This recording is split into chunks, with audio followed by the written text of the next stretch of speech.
এই পাশে গার্ডার দেওয়া বেড কভার কিনেছি, তো কেমন হয় দেখি। চিকেনটা এখানে ফুটছে, সেদ্ধ হয়ে গেছে, জাস্ট একটু ফুটিয়েই নামিয়ে নেবো। দারুণ লোভনীয় হয়েছে চিকেনের ঝোলটা কিন্তু। ছাঁচ রেডি, উপরে জিরে গুঁড়ো ছড়ানো। তো গরমে ঠান্ডা ঠান্ডা ছাঁচ। এই তো গুড মর্নিং এভরিওয়ান, আশা করি তোমরা সবাই খুব ভালো আছো, সুস্থ আছো এবং সাবধানে আছো। আর সকাল থেকে বলবো না, গতকাল রাত থেকে আমার শরীরটা আবার বেশ খারাপ হয়েছে। পাটা কেন করছো এরকম? তুমি খাও না, ব্রেকফাস্টটা কমপ্লিট করো না। পাটা আবার ভীষণ যন্ত্রণা করছে, আবার একটু ফুলেছে। ওই জন্যে ঈশানকে আর আজকে স্কুলে নিয়ে যেতে পারিনি। ঈশান বাবু এখানে ব্রেকফাস্ট করছে, দেখো কী করছে, দেখো চকোস দিয়ে দুধ দিয়ে বিস্কিট দিয়ে একসাথে খাচ্ছে। দুধ তুমি করছো, দুধ তুমি। তো এখন বাজে তোমার 10:40, আর রায় এখানে বসে খাচ্ছে। ও আজকে স্কুলে যাবে, তাই তো? আর মারাত্মক গরম পড়েছে, এখনই 35-36 ডিগ্রি উঠে গেছে, মানে এখনও 11টা বাজেনি ঠিক করে। তো শরীরটা ভীষণই খারাপ, পায়ের মধ্যে ভীষণ পেন হচ্ছে, ভীষণ যন্ত্রণা হচ্ছে, ভালো লাগছে না। আজকে কী করে যে রান্নাবান্না কী করবো বুঝতে পারছি না, কারণ ওই রান্না জেঠিমা 4 দিন ছুটি নিয়েছে বলেইছিলাম। তো আজ মঙ্গলবার তো মানে গেল, বুধবার বৃহস্পতিবার থেকে উনি আসবে। আর পায়ের মধ্যে আজকে অসম্ভব যন্ত্রণা হচ্ছে, মানে ব্যথার থেকেও বেশি যন্ত্রণা হচ্ছে, টনটন করছে। অ্যাকচুয়ালি ইনফেকশন, তো ওই ইনফেকশনটাতে ভীষণ যন্ত্রণা হচ্ছে। তো যাই হোক, দেখি কি টুকটাক কিছু করা যায়। জাস্ট ওই সিম্পল একটু ডাল সেদ্ধ ভাত, আর দরকার হলে একটু ডিম ভাজা করে নেবো, হয়ে যাবে। কি হয়েছে কি হয়েছে কি হয়েছে বলো, মামা করে ডাকলে কি হয়েছে মামা? আরে গুড মর্নিং বলে দাও সবাইকে। হ্যাঁ, এত চিৎকার করেছে কালকে, বাড়িতে দুষ্টুমি করেছে, খেলা করেছে, যে গলাটা পুরো বসে গেছে, পুরো গলা বসে গেছে ছেলেটার। গলা বসে যায়নি, দেখ গলাটা বসে আছে, দেখ। কার্টুন দেখবে, কার্টুন দেখে সেই দুষ্টুমিগুলো করবে, করে না, এরকম করে না। তো আমরা এখানে সবাই মোটামুটি ব্রেকফাস্ট করছি। ঈশান তো খাচ্ছে তোমার চকোস দুধ, রায় ভাত খাচ্ছে কারণ ও স্কুলে যাবে, আর আমি খাচ্ছি দুধ, ওটস, চিয়া সিড, কলা আর আঙুর। তো চলো ব্রেকফাস্টটা কমপ্লিট করি। ব্রেকফাস্ট কমপ্লিট, রাই স্কুলে বেরিয়ে গেছে, ঈশান ওর ঠাকুমার ঘরে গিয়ে খেলা করছে। আর আমি ভাবলাম যে আমাদের বেড কভারটা পাল্টাতে হতো, সেটা পাল্টাবো। এই যে পয়লা বৈশাখে যে নতুন বেড কভারটা কিনেছিলাম না, এটার পয়লা বৈশাখের দিন পাতা হয়নি, কারণ ওই রান্না ঠান্না করে সব কিছু করে না, আর ইচ্ছা করেনি। ওই জন্যে চক্রবর্তীবাবু বলেছিল যে অক্ষয় তৃতীয়ার দিন নতুন বেড কভারটা পাততে, কিন্তু বিশ্বাস করো আমার মনটা না চাইছে না, মনে হচ্ছে এক্ষুনি পাতি। তো যাই হোক, বেড কভারটা আমি আজকেই পাচ্ছি, তো অক্ষয় তৃতীয়ার দিন দেখা যাবে, দরকার হলে পুরোনো বেড কভারই পাতবো। তো চলো দেখি, ফার্স্ট টাইম এই পাশে গার্ডার দেওয়া বেড কভার কিনেছি, তো কেমন হয় দেখি। ভালো কোয়ালিটিটা তো ভালো বেশ, এবার দেখা যাক যে এটা আমাদের কতটা মানে কাজের হয়, খুলে চলে না আসে। অ্যাকচুয়ালি কী হতো না, আমাদের ওপাশটা গিয়ে ওই বেড কভারটা ওখানে গোজা যায় না। এবার যতবার এরমভাবে নামি, বেড কভারটা এইদিকে সরতে মানে না, প্রতিদিনই ওই দিকে টানতে হয় আর কি, সরে আসে। তো দেখি এই গার্ডার দেওয়া বেড কভারটা কী দাঁড়ায়, তো আমি তোমাদেরকে ফিডব্যাক জানাবো যে কী দাঁড়ায়।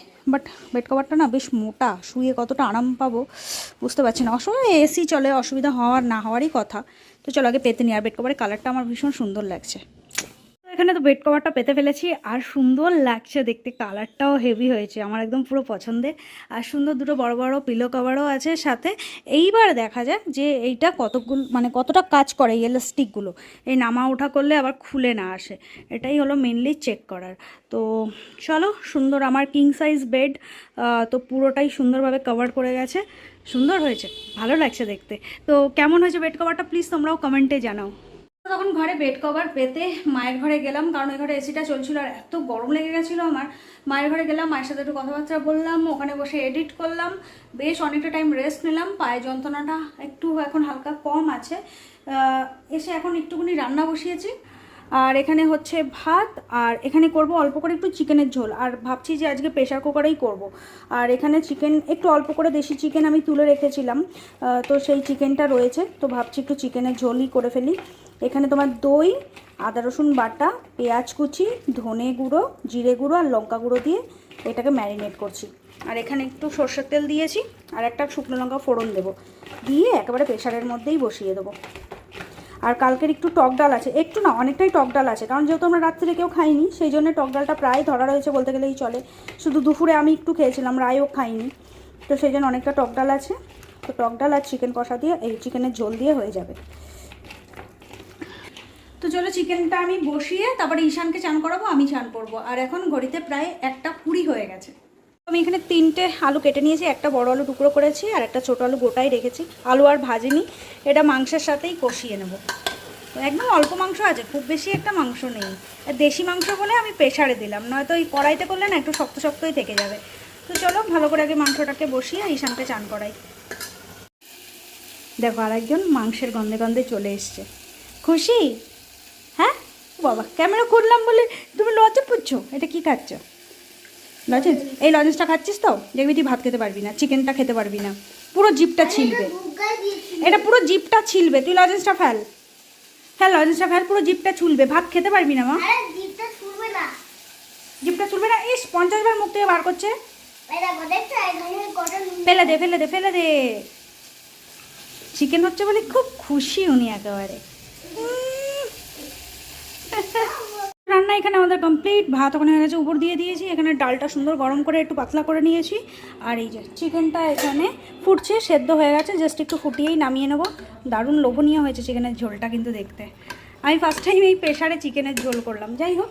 আর কালকে একটু ছাঁচ বানাবো ভেবেছিলাম, তো সেটা তো আর হয়নি, ভালো লাগছিল না গরমে। তা ভাবছি যে আজকে একটু ছাঁচটা বানাই, কারণ 2 দিন দই খাওয়া হচ্ছে না, তো আজকে একটু দই খাই। তো এখানে আমি দই দিয়েছি, দইয়ের মধ্যে তো জল একটু মিশিয়েছি, তার মধ্যে দিয়েছিলাম লঙ্কা গুঁড়ো আর সামান্য একটু লাল লঙ্কা গুঁড়ো দিয়েছিলাম, আর তার মধ্যে দিয়েছিলাম জিরে গুঁড়ো,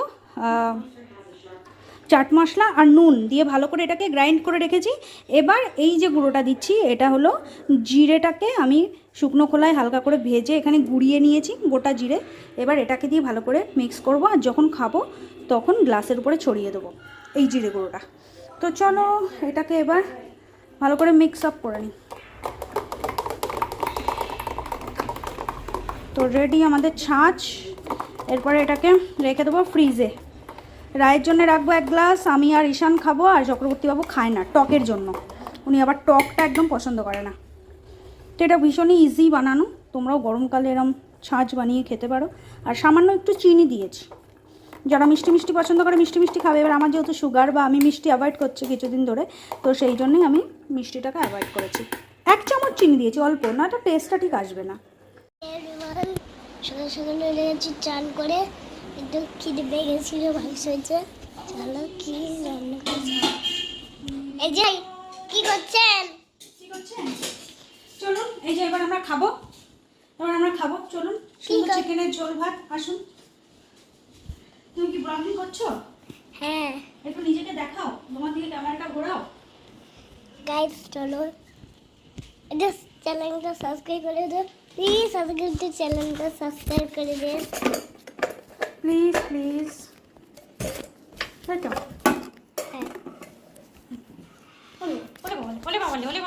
ব্লগিং সময় আমার কি আদর আদর করছে, স্টোরি দেখছিলাম। চলো bye bye, tata, good night, আর নেক্সট ব্লগে। তো আরেকজন এখানে চাটাচাটি শুরু করে দিয়েছে।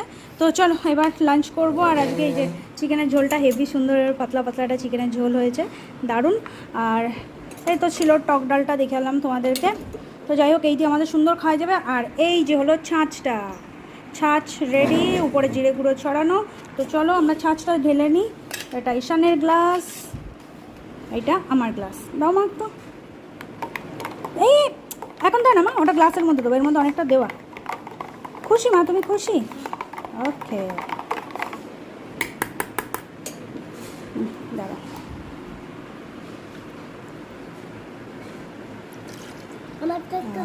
গরমে ঠান্ডা ঠান্ডা ছাঁচ, এই তো আমাকে দেবো মা, খাবে? হ্যাঁ এটা খাবে, খেলে সুন্দর শরীরটা ঠান্ডা হবে।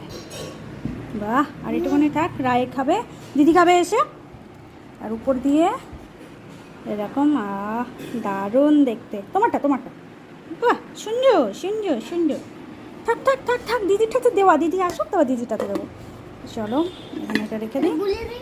হ্যাঁ বলাবো তো, এই তো চামচ আছে, খেতে খেতে খেতে খেতে হয়েছে হয়েছে, এই করতে করতে পুরোটা ফেলবি এবার। চলো খেয়ে দেখো তো কেমন হলো।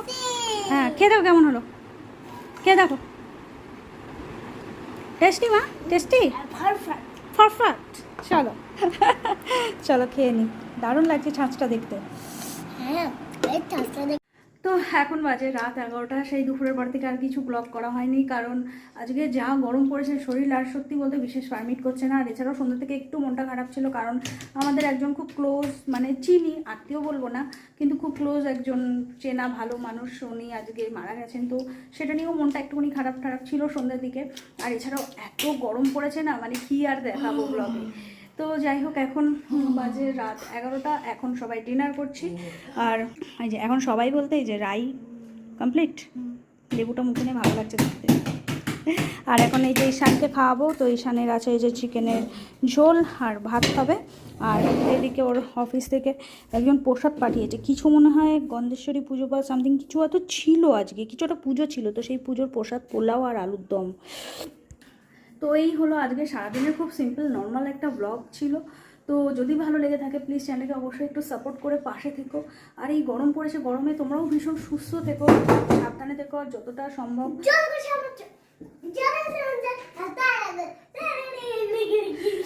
সম্ভব দুপুরবেলার দিকে মানে বাড়ি থেকে বেরিও না, প্রচণ্ড গরম। ঠিক আছে ঠিক আছে। আর আগামীকাল রামনবমী, তো ঈশান প্লিজ, আগামীকাল রামনবমী, সবাইকে জানাই রামনবমীর অসংখ্য শুভেচ্ছা। সবাই খুব ভালো থাকো, সুস্থ থাকো, সাবধানে থাকো। আজকের মতন tata, good night, bye. Good night বলে দে।